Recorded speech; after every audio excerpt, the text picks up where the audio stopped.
Сәлем достар, менің есімім Айкөркем.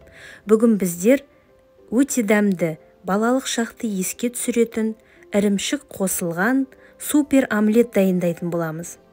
Жасалуы өте оңай. Бұл омлет барлығыңызға ұнайды деп ойлаймын. Дайындауға кеңес беремін.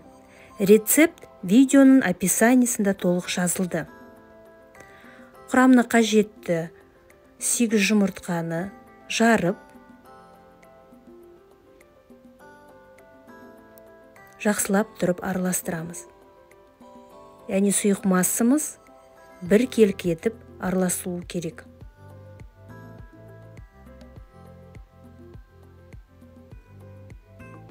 Араласқан массаға 400 мл-дей сүт құямыз.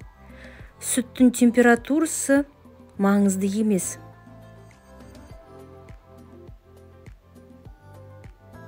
Жақсылап тұрып араласқан сұйықтығымызға 150 грамдай ірімшікті саламыз. Ірімшікті алдын ала үккіштен өткізіп аламыз.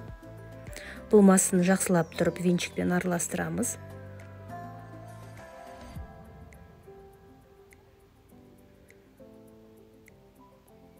Бір келік етіп араластыруға тырысамыз.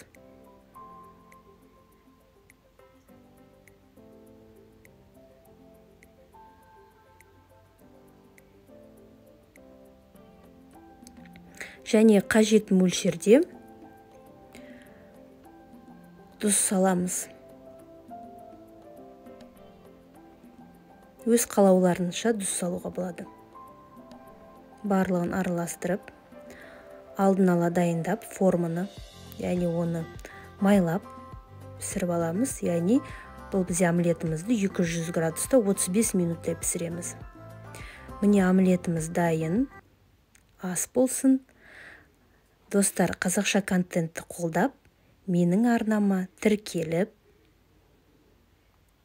лайк басып, комментарий қалдыруды ұмытпаңыздар.